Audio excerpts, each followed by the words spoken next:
आज मैं एक ऐसी चीज बताऊंगा आपको जो कि बहुत ज्यादा बेसिक है लेकिन बहुत ज्यादा इंपॉर्टेंट है। और ये पता है, जब भी मैं किसी से बात करता हूँ ना मोस्टली, तो लोग क्या कहते हैं, लोग बोलते हैं यार मैंने ये इंडिकेटर इस्तेमाल किया, ये इंडिकेटर इस्तेमाल किया, इसने मुझे इतना पैसा दे दिया, इसको इतनी पोजीशन पे मैं इस्तेमाल कर रहा हूँ। जैसे मूविंग एवरेज यूज किया मैंने, मूविंग एवरेज में मैंने जैसे उसने 100 MA क्रॉस किया, मैंने 200 MA तक का टारगेट रख दिया उसका, और उसने फिर मुझे अच्छा खासा प्रॉफिट दे दिया। या मैंने RSI देख के, मैंने सिर्फ RSI देखा और उससे मैंने ट्रेड लगा दी, मैंने वॉल्यूम्स देखा और उससे फिर मैं मार्केट में घुस गया। असल में बात ये है, देखो मैं एक चीज बताता हूँ पहली वीडियो के अंदर, ये कोई इंडिकेटर के ऊपर नहीं होने वाली वीडियो, क्योंकि मैं किसी बड़े कंटेंट क्रिएटर की तरह ये नहीं करूंगा कि मैं आप लोगों को चूना लगा दूं एक इंडिकेटर का बता के जो कि सही में काम करे ना। मैं सिर्फ वो चीज बताऊंगा जो कि सबसे ज्यादा इंपॉर्टेंट होती है एक प्रोफेशनल ट्रेडर बनने के लिए। और आप भले जितने भी बड़े कंटेंट क्रिएटर्स की वीडियोस देख लो ना, वो अपने सिर्फ कंटेंट के लिए वीडियो बना रहे हैं, वो आपको सिखाने के लिए कभी भी नहीं बनाते। हमेशा बात याद रखना, मुझे कोई फर्क नहीं पड़ता। मैं हमेशा ये होता है कि भाई भले मेरे लाख व्यूज आएंगे या अभी मेरे 100 व्यूज आ रहे हैं, मेरा हमेशा आपको ना क्वालिटी कंटेंट मिलेगा। तो बिना किसी तरीके आगे उसकी तरफ बढ़ते हैं कि हमने करना क्या है। अब जैसा कि इधर देख सकते हो मेरे पास चार्ट खुला हुआ है, ये ट्रेड के हम उस पर आ जाते हैं ताकि आप लोगों को प्रॉपर जो लोगों को नजर आता है वही चीज नजर आए। एक बात मैं पहले ही कह देता हूँ, भले मोबाइल हो पीसी हो दोनों पे ये चलेगा और इसमें कोई ऐसा रॉकेट साइंस नहीं है। ये बिल्कुल बेसिक है, मैंने जैसा आपको बताया। गौर से सुनना क्योंकि बहुत सिंपल है लेकिन सुनना इंपॉर्टेंट है इसको। ये मैं आ चुका हूँ चार्ट पे। हम लोगों ने सबसे पहले नंबर पे क्या करना है, एक चीज को दिमाग में रखना है कि ये जो चीज है ना, आपको सबसे पहले नंबर पे चार्ट समझना आना चाहिए। इस चीज को करने के लिए वो क्या है, हमेशा डे 1 से स्टार्ट करो, H4 पे आओ, H1 पे आओ, फिर M30 या M15 पे अपनी ट्रेड लगाओ। ये ट्रिक नहीं है लेकिन मैं आपको ये बेसिक बता रहा हूँ, ये सबसे ज्यादा इंपॉर्टेंट चीज है। ये आपको कोई भी यूट्यूबर नहीं बताएगा जो बड़ा कंटेंट क्रिएटर होगा, क्योंकि जब आप बेसिक से नहीं निकल पाओगे तो इंडिकेटर्स कैसे यूज करोगे, समझ रहे हो बात। तो बेसिक से निकल के इंडिकेटर्स यूज कर पाते बंदा, डायरेक्ट इंडिकेटर्स यूज नहीं कर सकता कोई भी। ये बिल्कुल इस तरीके से होता है जैसे आप जिसको गाड़ी नहीं चलानी आती, आप उसको बोल लो कि तू ड्रिफ्ट ऐसे मारेगा, उसको गाड़ी नहीं चलानी आती तो वो ड्रिफ्ट कैसे मारेगा भाई, समझ रहे हो बात। कुछ रिलेट कर पाए होंगे, कुछ नहीं कर पाए होंगे, लेकिन फिर भी मैं एक एग्जांपल दिया था ये। तो वैसे ही अब हम क्या करेंगे, हम लोग सबसे पहले नंबर पे डे 1 पे जाएंगे। अगर इधर देखो तो एक पहले से ही मैंने ट्रेंड लाइन बनाई हुई है, ये कहलाती है ट्रेंड लाइन। ये ट्रेंड लाइन को ही आज हम सीखेंगे, ट्रेंड लाइन हमने कैसे बनानी है और इससे ट्रेड्स कैसे हमने जीतनी है। इधर हम मार्केट ले लेते हैं ये वाली, ठीक है, ये पार्ट। अब आप एक बात सोचो, मैं 2 सेकंड के लिए पॉज लेता हूँ। आप इधर सोचो कि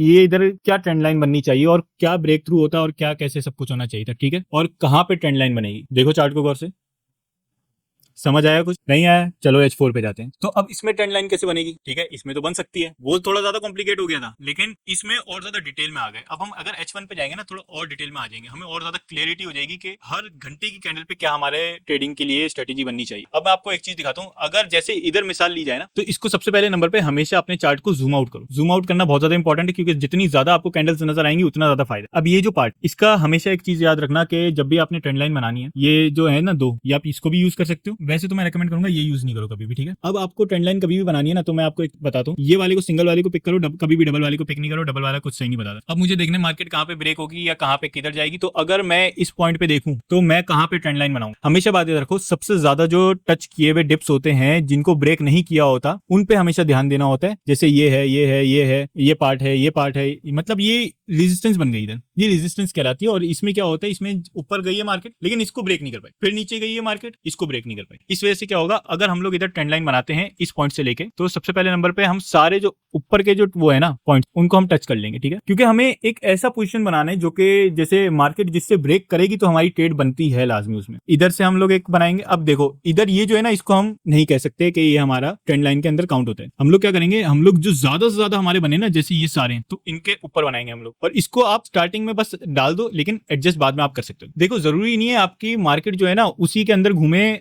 जो आप बनाना चाह रहे हो या आपकी जो एस्टिमेशन है, ठीक है। अब इधर देखो कि ये जो पॉइंट है, इधर पहले इसने टच किया, फिर ये नीचे आया, फिर ये ऊपर गया, इधर टच करते करते रह गया, फिर ये नीचे आया, फिर ये इधर आया। इसने जब इधर टच किया और इसकी ये जो कैंडल इसकी बनी, इसने ब्रेक कर दिया मार्केट को और इधर से ये ऊपर गया। अगर मैं आपको एक चीज दिखाऊं ना, ये इधर से 1.14 पे था, ये गया है 1.14 से 1.157 पे चला गया, ठीक है। मतलब कि इसमें आपने इजीली $170 कमा लिया। $170, 170 कितने होते हैं पाकिस्तानी, अराउंड 50,000 के करीब, ठीक है। मतलब एक ट्रेड से आपने 170 कमा लिए। कैसे कमा लिए, सिर्फ और सिर्फ ट्रेंड लाइन को देखते हुए, सिर्फ और सिर्फ ट्रेंड लाइन को देखते हुए। अगर आप एक और चीज देखो, देखो अगर आप लोगों को जैसे है ना कि मुझे ट्रेडिंग करनी है, मुझे समझ नहीं आ रहा यार कि ट्रेंड लाइन मेरी कहां बनेगी, और इधर अगर मार्केट जैसे इधर ब्रेक कर दी थी इसने, लेकिन ये ऊपर आके गया, फिर इसने वो ट्रेड नीचे की है। देखो मैं आपको एक चीज रेकमेंड करूंगा कि सेल ना लगाओ, क्योंकि देखो हर चीज ना गिरती तो है लेकिन ज्यादा उसका जो स्विंग होता है ना वो हमेशा ऊपर की तरफ जाता है। तो ऊपर की तरफ स्विंग में हर चीज को देखो, नीचे की तरफ का नहीं देखो। सेल नहीं लगाया करो, बाय लगाया करो। बहुत सारे ट्रेडर्स बोलेंगे भाई मैं इधर मार्केट बिटकॉइन गिरने वाला था, मैंने 60,000 पे सेल लगाया और फिर मैंने 10,000 पे काटा है। सुनने में बहुत अच्छा है, मैं भी इतनी फेंक सकता हूँ और मैं भी आपको बोल सकता हूँ, लेकिन बात यह है ये रिस्की बहुत ज्यादा है। सोचो बिटकॉइन ने 60,000 से 50,000 पे आया होता या 30,000 पे आया होता और उसने बोला होगा कि यार अब थोड़ा 10,000 तक चला जाए और एकदम से वो 1 लाख पे शूट कर देता, उसके कितने नेगेटिव चले जाते या उसका स्टॉप लॉस पकड़ता नहीं पड़ता। तो यही बात है कि कभी भी सेल नहीं लगाओ, हर चीज उठती है स्टॉप लॉस लगा के टेक प्रॉफिट लगाओ, सेल नहीं लगाओ। मैं रेकमेंड नहीं करूंगा क्योंकि ज्यादातर मार्केट ये देखो हर चीज को ना कोई उठाने में लगा रहता है मार्केट को, कोई गिरता नहीं देखना चाहता मार्केट को, क्योंकि वो प्रॉफिट चाहता है हर चीज में। और बाय सबसे ज्यादा ट्रेड्स आपको मिलती है बाय की, सेल की इतनी नहीं मिलती मार्केट में। हमेशा बात याद रखना, चार्ट में जब भी आप अपनी ट्रेंड लाइंस लगाओ अपनी बाय की ट्रेड के लिए लगाना, ना कि सेल की ट्रेड के लिए। अब इधर देखते हैं कि हमें कहां कहां ट्रेड लगा सकते थे। सबसे पहले नंबर पे ये हमारी इधर अगर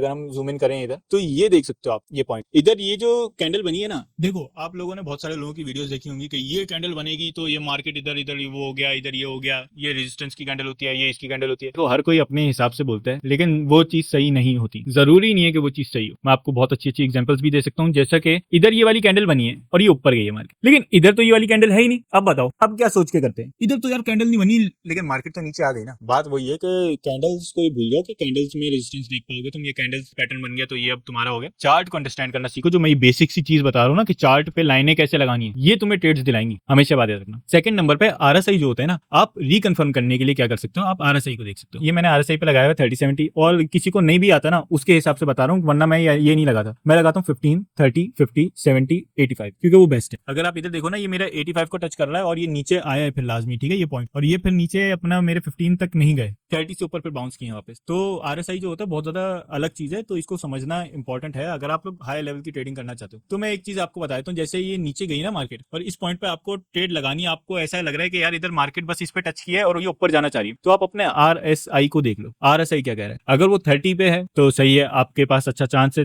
ट्रेड लगाने का। अगर वो 15 पे है तो फिर तो बस अभी ये ही बेस्ट ऑप्शन है आपके लिए ना, ट्रेड का बेस्ट परफेक्ट है ये पॉइंट ट्रेड का, ठीक है। अगर 85 पे है जैसे ये पोजीशन है, अगर 85 पे जैसे इधर ना ये नहीं जा सकता था, ब्रेक नहीं कर सकता था, क्योंकि अगर आप इधर देखो ना ये 2 पॉइंट्स, ये ऊपर है ये लेकिन इसके बराबर है, हालांकि ये नीचे ये ऊपर है, मतलब रेजिस्टेंस ही सारी मार्केट की खत्म हो गई। तो ये जो आपका चार्ट है ना इसमें आप देख सकते हो। अच्छा आपने कभी भी इस पॉइंट पे नहीं घुसना मार्केट में, आप या तो इस पॉइंट पे घुसो या तो इस पॉइंट पे घुसो, लेकिन इस पॉइंट पे नहीं जाओ मार्केट में। एंट्री की टाइमिंग सीखो, एंट्री की टाइमिंग बहुत ज्यादा इंपॉर्टेंट है, वीडियो में मैंने बताया हुआ अपनी 5 मिस्टेक्स टू अवॉइड वाली, तो वो आप जाके देख सकते हो। लेकिन मैं आपको वैसे बता रहा हूँ कि आप ट्रेड्स ये देखो, ये जो बन रही है ये इधर बन रहा है लेकिन ये इधर नहीं बन रहा, ये बहुत ऊपर चली गई, ये बड़ी कैंडल बन गई, ये 2 छोटी कैंडल बनी है। आप नहीं समझ सकते कि आपकी मार्केट नीचे जाएगी ऊपर जाएगी कैंडल से, आपको इस चीज की जरूरत है। ये जो लाइन है आप लाइनें बनाना सीखो ये, ठीक है। और ये मैं आपको बता देता हूँ, ये हमेशा आपकी बनेंगी। सबसे पहले नंबर पे डे 1 का आपने चार्ट देखना है, डायरेक्शन देखना है चार्ट की, फिर H4 पे जाना है, H1 पे जाना है, अपने चार्ट को देखना है कहाँ पे आपकी ट्रेड्स लग सकती है। H1 H4 के चार्ट का फायदा ये होता है उसमें आप मैक्सिमाइज कर सकते हो अपने प्रॉफिट को। जैसा मैंने आपको बताया ना $170 का प्रॉफिट एक ट्रेड से, एक न्यू ट्रेडर है जिसके पास $1000 है सिर्फ, और वो एक ट्रेड में $170 कमा ले, मतलब कि अपना एक ट्रेड में, पहली ट्रेड में, दिन की एक ट्रेड में वो अगर $170 दिन के कमा पा रहा है ना सिर्फ $1000 पे, तो बहुत अच्छा है। मतलब महीने में वो अगर ऐसी 10 ट्रेड्स पकड़ लेता है ना तो वो क्या कर सकता है, वो मतलब $2700 बन जाएंगे उसके, एक तरीके से समझ रहे हो, 1000 से 2700 बन जाएंगे। 10 की जगह फिर 20 ट्रेड्स पकड़ पाएगा, या 0.02 की लॉट लगा पाएगा, या 0.10 की जगह 0.20 की लॉट लगा पाएगा पर ट्रेड अपनी प्रॉफिट करने के लिए। तो यही चीज है कि अपनी इन लाइनों को समझना सीखो, जैसे मैंने बताया कैसे बनानी है। अब मैं आपको एक चीज बताता हूँ, ट्रेंड लाइंस कहलाती हैं, और इसमें अब जैसे इधर गिर गई मार्केट, अब आप बोलोगे यार अब तो ये मार्केट गिर गई लेकिन ये उठी है, अब मैं कैसे, आप लोग कह सकते हो कि ये नीचे ही जाएगी। वही मैं आपको बता रहा हूँ, देखो ये नीचे ब्रेक किया, अभी नहीं घुसो, देखो हो क्या रहा है, दूसरी कैंडल बनी, तीसरी कैंडल बनी, चौथी कैंडल बनी, पांचवी कैंडल बनी, ऊपर गया, टच किया है, मार्केट में जाने का टाइम आ चुका है। अगर ये नीचे जाता है तो आप सेल लगा दो, अगर ये ऊपर जाता है तो आप बाय लगा दो, क्योंकि फिर से ये इसको फॉलो करेगा। तो वही चीज है, इसने रेड कैंडल बनाई और नीचे गया, ये नीचे गया तो आप इधर आप ट्रेड लगा सकते हैं। अब ये जो है ना, ये फॉल, एक बार आपकी ट्रेड लग गई ये फॉल पे ना, फिर उसके बाद आप ट्रेड नहीं लगाओ, इसको थोड़ा और मूव होने दो, एक पूरा ये बनने दो। उसके बाद आप क्या करो,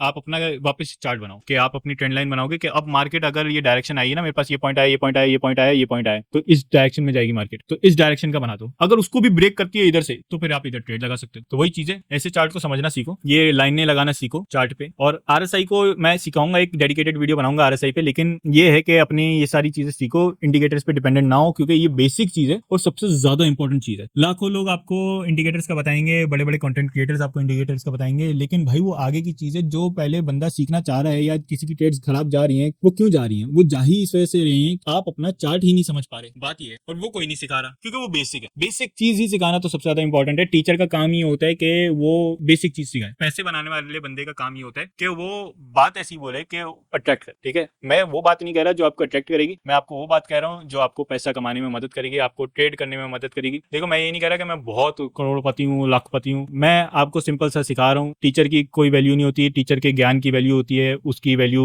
उसके पैसे से नहीं देखी जाती। एलॉन मस्क भी है अगर, या कोई भी है, उसने अगर कोई चीज सीखी है तो वो सीखी कैसे है, उसने अपने पहले टीचर वगैरह से सीखी चीजें, उस टीचर ने गाइड किया उसको। टीचर को नहीं पता था ये बिलियनर बन जाएगा, 300 बिलियन पे चला जाएगा, सबको इक्वल रख के उसने सिखाया। उसमें से एलॉन मस्क को अच्छा समझ आ गया, उसने इंजीनियरिंग में फॉलो अप किया आगे और उसको आगे अपनी गाड़ी की कंपनी को आगे ले गया। वही चीज है कि आप टीचर की वैल्यू डिसाइड करने के बजाय कि व्यूज कितने आ रहे हैं इसके, कितना पॉपुलर है, कितना इसके पास पैसा है, ये देखो कि सिखा क्या रहा है। अगर आपको वो काम की चीज लग रही है तो सही है, अगर नहीं लग रही तो हटा दो वीडियो, चाहे उसके 10 व्यूज हो चाहे उसके लाख व्यूज। अगर वीडियो अच्छी लगी है लाइक शेयर सब्सक्राइब करो, ताकि आप लोगों जैसे जो कि सही में सीखना चाहते हो ट्रेडिंग को, वो मेरी वीडियोस देख पाएं और सही में सीख पाएं। क्योंकि ज्ञान पता है हर कोई दे रहा है, फेंक रहा है ज्ञान, सिखा कोई नहीं रहा। और मुझे कमेंट करके बताओ कि वीडियो काम की लगी, इंटरेस्टिंग लगी, सही थी वीडियो और कुछ सीखने को मिला सही में कि नहीं। मिलते हैं फिर अगली वीडियो में।